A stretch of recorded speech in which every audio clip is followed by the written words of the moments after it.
NSIT, a place to imagine, invent and inspire. NSIT, Amhara, Bihta, Patna. 22 वर्षों का विश्वास, 10,000 से ज्यादा डॉक्टर्स, गोल नेशंस लीडिंग इंस्टीट्यूट। नमस्कार, आप देख रहे हैं सिटी पोस्ट लाइव और आपके साथ मैं हूं ऋचा शर्मा। जब किसी चुनाव में एक पार्टी को बड़ी जीत मिलती है, जैसा कि बीजेपी लोकसभा चुनाव 2019 में दर्ज करने में कामयाब हुई, तो यह माना जाता है कि सभी वर्गों के वोट जीतने वाली पार्टी के पक्ष में गए हैं और हारने वाली पार्टी के पक्ष में सब कुछ नकारात्मक है। यह विश्वास इतना मजबूत है कि उत्तर प्रदेश में समाजवादी पार्टी और बहुजन समाज पार्टी के बीच गठबंधन के बावजूद बीजेपी को मिली बड़ी जीत के बाद यह समझा गया है कि वहां मुसलमानों ने भी बीजेपी के पक्ष में वोट डाले हैं। इसके लिए तर्क दिया जा रहा है कि उत्तर प्रदेश में बीजेपी का वोट शेयर जो 2014 में 40% था, वह 2019 में बढ़कर 49% हो गया। माना गया है कि इस चुनाव में मुसलमानों के वोटिंग पैटर्न में बदलाव हुआ है और उन्होंने बीजेपी के हक में वोट डाले हैं। यह माना गया है कि हो सकता है कि मुस्लिम पुरुष मतदाताओं ने वोट न दिए हों, लेकिन मुस्लिम महिला मतदाताओं ने उत्तर प्रदेश समेत अन्य राज्यों में बीजेपी को वोट दिया है। तर्क यह दिया गया कि ऐसा इसलिए संभव हुआ है क्योंकि मुस्लिम महिलाएं 3 तलाक कानून से बहुत खुश हैं। बीजेपी ने अपने पहले कार्यकाल के दौरान इसे पारित किया था। उन लोकसभा निर्वाचन क्षेत्रों में जहां मुस्लिम मतदाताओं की संख्या अधिक है, वहां बीजेपी के वोट शेयर में बढ़ोतरी देखी गई, तो इस तर्क को और भी बल दिया। 10% से कम मुस्लिम मतदाताओं वाले निर्वाचन क्षेत्रों में बीजेपी को 34.9% वोट पड़े, जबकि 10 में से 20% मुस्लिम मतदाताओं वाले निर्वाचन क्षेत्रों में बीजेपी को 39.2% वोट डाले गए।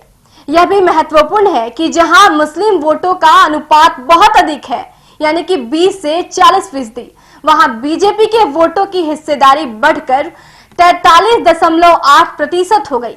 लेकिन यह मानना बेहद आसान होगा कि जिन लोकसभा निर्वाचन क्षेत्रों में मुसलमानों की संख्या अधिक है और वहां बीजेपी के वोट शेयर बढ़े हैं, तो इसका मतलब यह है कि मुसलमानों ने बीजेपी प्रत्याशी को वोट दिए हैं।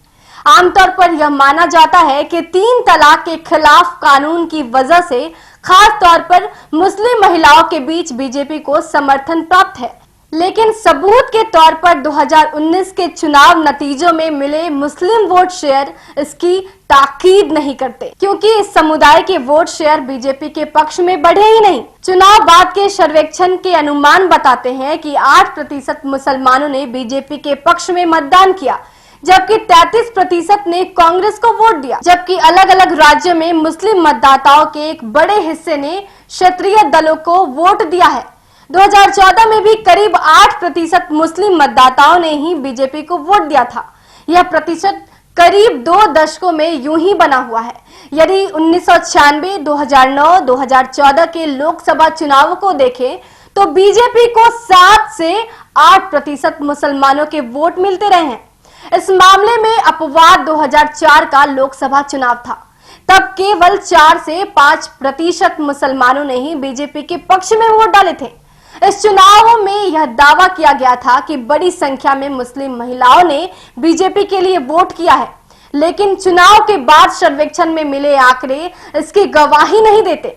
इन आंकड़ों में बीजेपी को पड़े मुस्लिम पुरुष और महिलाओं के वोटों में शायद ही कोई बदलाव देखने को मिला। हाँ, केवल एक बदलाव जरूर दिया, ग्रामीण मुसलमानों और शहरी मुसलमानों के वोटिंग पैटर्न ने। शहरी मतदाताओं ने बड़ी संख्या में बीजेपी और कांग्रेस दोनों को वोट दिए हैं। स्पष्ट तौर पर उनमें से कुछ ने क्षेत्रीय पार्टियों को भी वोट दिए हैं। अगर आपको ये खबर अच्छी लगे तो इस वीडियो को अपने दोस्तों के साथ ज्यादा से ज्यादा शेयर करें और हमारे YouTube चैनल को सब्सक्राइब करना ना भूलें। आपके प्यार और समर्थन के लिए बहुत बहुत धन्यवाद। नमस्कार। क्या आप जानते हैं कि घर बैठे आप अपनी स्वास्थ्य समस्याओं का सलूशन पा सकते हैं सॉफ्टकेयर मोबाइल ऐप के द्वारा। घर पर ब्लड टेस्ट के लिए अच्छे लैब के कंपाउंडर्स को बुला सकते हैं, बीपी जांचने के लिए एक्सपर्ट को बुला सकते हैं, ईसीजी करने के लिए टेक्नीशियन को बुला सकते हैं। साथ ही और भी कई सुविधाएं हैं इस ऐप में। आज ही डाउनलोड करें Softcare mobile app Google Play Store से या वेबसाइट www.softcare.in। अधिक जानकारी के लिए आप संपर्क कर सकते हैं। हमारे फोन नंबर्स है 9472981111, 9472982222। Sort Care app, solution at your fingertips.